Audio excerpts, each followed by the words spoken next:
Tuhan sertamu dan sertamu juga. Inilah Injil Yesus Kristus menurut Santo Markus. Dimuliakanlah Tuhan. Sekali peristiwa, Roh memimpin Yesus ke padang gurun. Di padang gurun itu ia tinggal 40 hari lamanya dan dicobai oleh iblis. Yesus berada di sana di antara binatang-binatang liar dan malaikat-malaikat melayani dia. Sesudah Yohanes Pembaptis ditangkap, datanglah Yesus ke Galilea memberitakan Injil Allah. Yesus memberitakan, waktunya telah genap, kerajaan Allah sudah dekat, bertobatlah dan percayalah kepada Injil. Berbahagialah kita yang mendengarkan sabda Tuhan dan tekun melaksanakannya. Sabdamu adalah jalan, kebenaran dan hidup kami.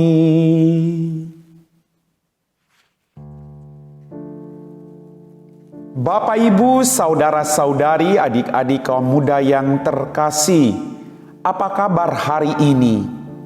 Semoga kita semua selalu setia dan bertekun dalam menjalani masa puasa kita. Dalam bacaan Injil pada hari ini, kita mendengar bahwa sekali peristiwa Roh memimpin Yesus ke padang gurun, dan di padang gurun itulah ia tinggal 40 hari lamanya dan dicobai oleh iblis. Dalam permenungan saya, Yesus dicobai oleh iblis. Lalu bagaimana dengan hidup saya dan Anda?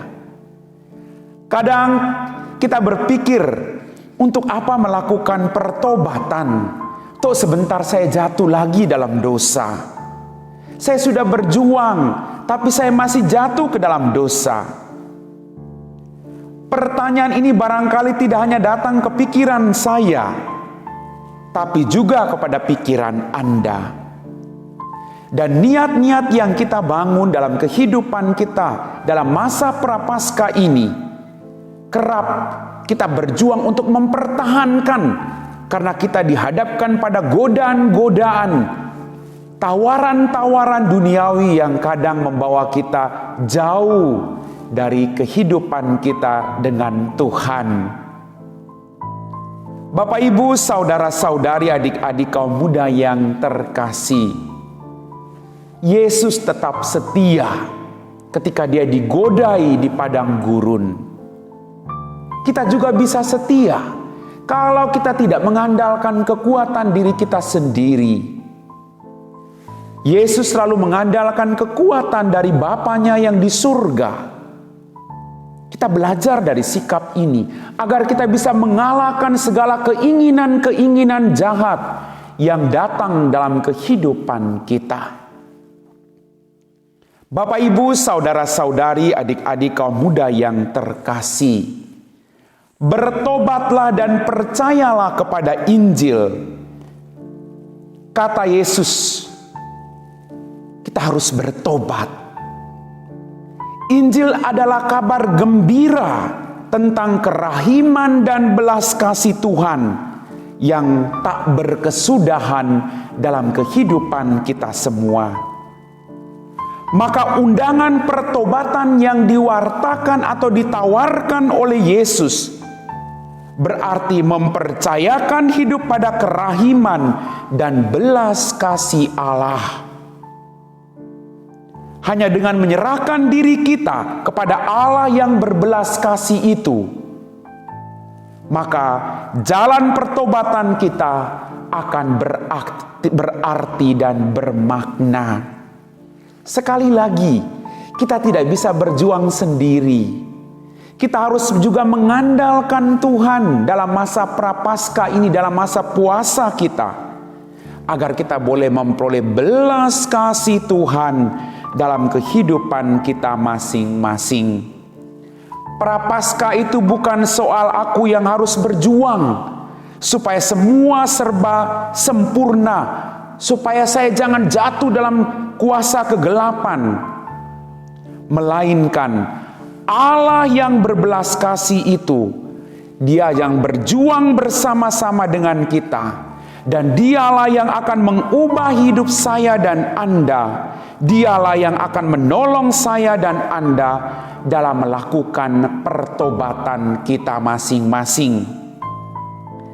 Bapak, Ibu, saudara-saudariku yang terkasih, pertobatan itu bukan hanya kekuatan kita, tapi pertobatan itu juga bagaimana kita bekerja sama dengan Allah dan mengharapkan campur tangan dari Allah agar kita mampu mengalahkan segala keinginan-keinginan jahat dalam kehidupan kita, supaya kita mampu untuk tetap bertahan. Bapak, Ibu, saudara-saudariku yang terkasih, bagaimana supaya kita bisa bertahan? Supaya kita tidak terus jatuh dalam salah dan dosa yang sama dalam masa prapaskah ini. Mari kita pergi ke tempat yang sepi. Sekalipun kita punya kesibukan, kita juga berjuang untuk memberi waktu untuk diri kita, mendengarkan apa yang menjadi kehendak Tuhan bagi hidup kita masing-masing, agar kita mampu melakukan kehendak Tuhan itu. Dunia selalu menawarkan yang luar biasa menariknya, luar biasa nikmatnya.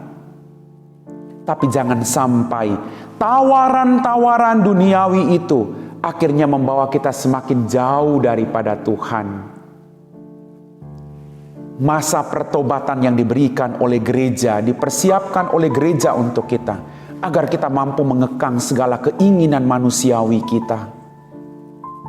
Dan kita datang kepada Tuhan, agar Tuhan mengubah hidup kita. Bapak, Ibu, percayalah, masa puasa tidak akan pernah mudah. Kita akan terus mengalami cobaan demi cobaan, entah itu kemarahan, entah itu ketidaksabaran, keinginan-keinginan daging. Tapi apakah itu akan mengalahkan niat kita untuk memperoleh rahmat dan berkat dari Tuhan? Tidak. Inilah saatnya kita tidak mengoyakkan pakaian kita, tapi kita mengoyakkan hati kita, supaya hati kita dibentuk oleh Allah seperti hatinya sendiri. Amin.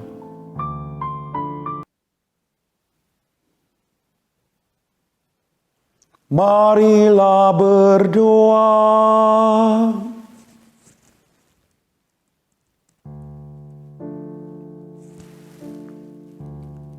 Allah Bapa yang kekal dan kuasa, jadikanlah kami kiranya orang-orang yang menyerupai Yesus Putra-Mu, agar dunia berubah dari padang gurun menjadi taman Firdaus, tempat damai di mana manusia dan para bangsa hidup rukun bersatu, dan di mana Engkau Pencipta dan Bapa kami hadir bersama dengan kami. Demi Yesus Kristus Putra-Mu, Tuhan dan pengantara kami, yang hidup kini dan sepanjang segala masa. Amin. Tuhan sertamu dan sertamu juga. Semoga kita sekalian, orang-orang yang kita doakan, diberkati oleh Allah yang Maha Kuasa, Bapa dan Putera dan Roh Kudus. Amin. Saudara-saudari sekalian, dengan ini perayaan Ekaristi kita telah selesai. Syukur kepada Allah. Mari pergi, kita diutus. Amin.